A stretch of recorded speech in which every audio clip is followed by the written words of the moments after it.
Life is suddenly hard sometimes. One day you turn 12, and you have to compete for your crush with the rich kids, the jocks, the popular kids, Hollywood execs, and island billionaires. This may turn you to a life of drugs and other harmful hedonistic behaviors. But worry not, the education system got your back. They've come up with the best tool against this, the PSA. And just like anything that happens with the education system, when it fails, it's kinda funny. Hello everyone, Ren here, or Alias, and today I shall talk about how PSAs can miss the mark. The answer is quite simple.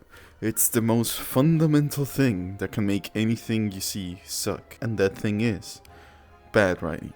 I discussed this on my video about race swapping or strong female leads, that no one really cares what you do with a character as long as the writing is actually good. Now PSA should pay top dollar for writers because what they do, I argue, is more important than a Hollywood movie. You have the potential to make something really good with a really good PSA. But unfortunate, most of the time, it's kinda cringe. I remember when I was a wee bit lad in high school, they showed us a movie called Cyberbully. It was to teach us lemmings about the dangers of hateful comments. Except the main character thinks it's okay as long as it's true. I saw what people were saying about you online. I don't know why they have to do that. It sucks. How would you know? You serious? You've been called a slut and a whore, really. I guess you've never been on my page. There's fairy, fruit, homo, too gay to live. Yeah, but I mean, it's not really the same thing. I mean, you really are gay. What they're saying about me isn't true. This movie is like Lifestyle by Rich Gang. It's the perfect bad movie. Everyone should see this movie because this is exactly how PSA can miss the mark. And the first problem is the main character isn't really likable. Now, just because a character isn't likable doesn't mean you can't sympathize with them.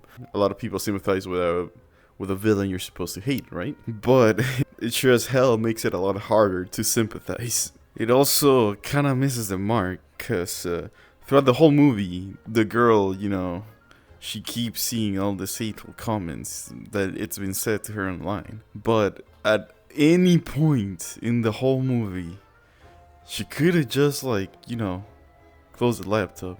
As the legendary Tyler the Creator once said, how are people getting cyberbullied? Just close your eyes, log off. It's true. She didn't have to keep checking the comments, but you gotta learn when to walk away. Your online space is completely messed up. Just give up, touch grass.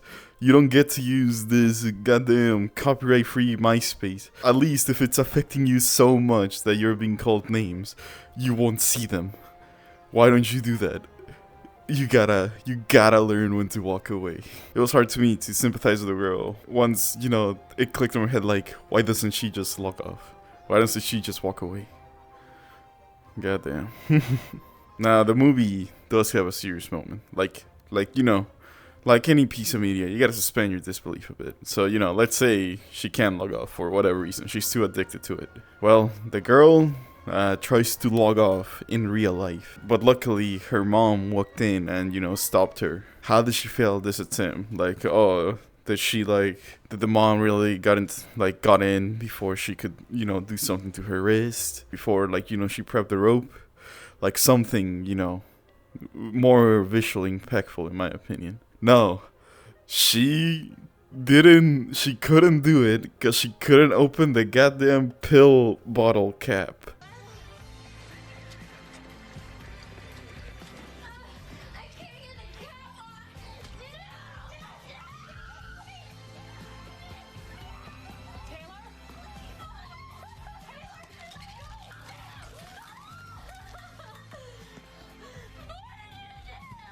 Are you kidding me?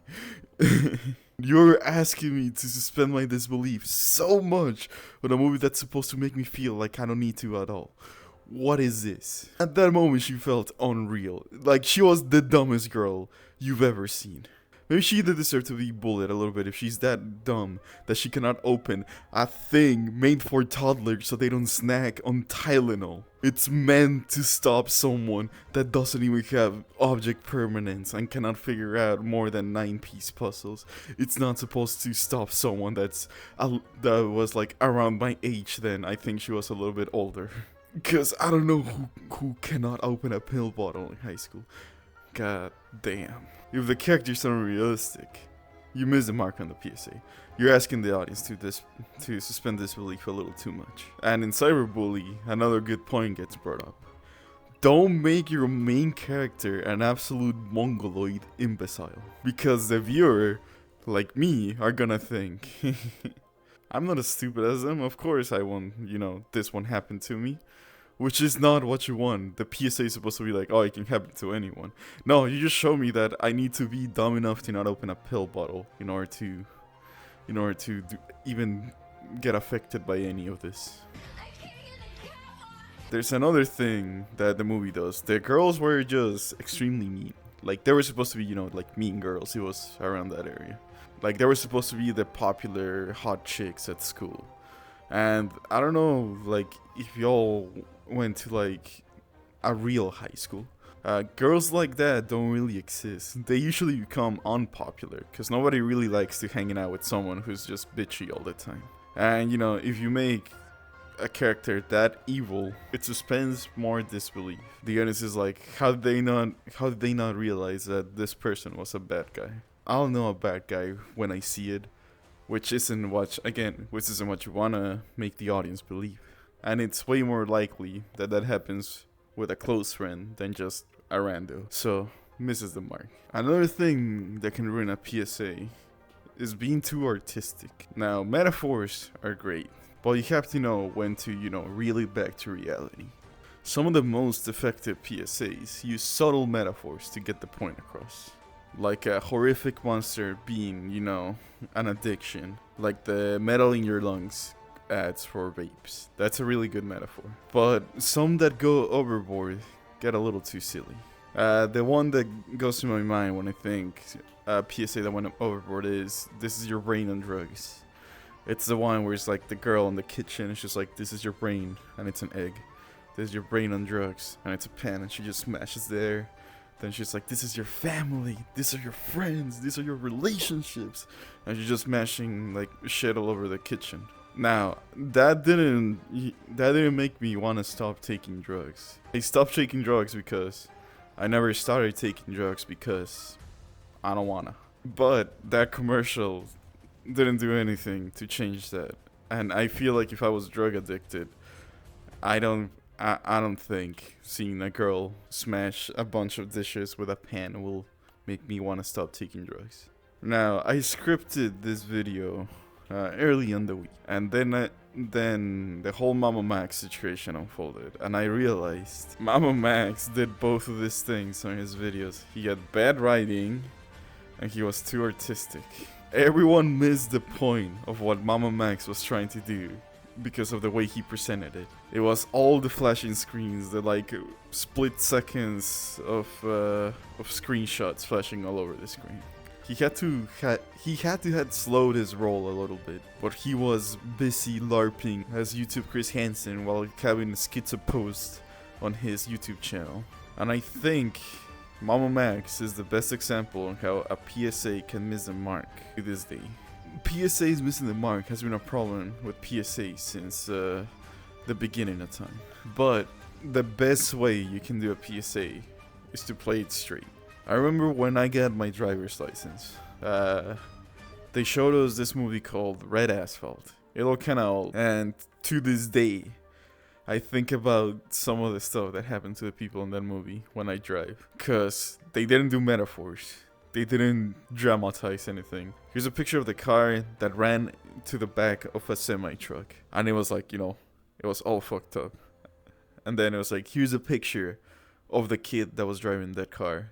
Because he was looking at his phone on the dashboard. Not even down here. He had it on the dashboard so he could look up.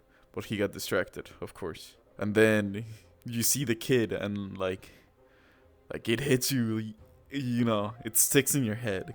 Because it's a real picture of a real kid that passed away for being a distracted driver. That is 1,000 times more effective than a dramatization movie about the dangers of texting and driving. It still makes me think about driving safe to this day. Well, this has been all. This has been Ren, or Alias. Bye bye.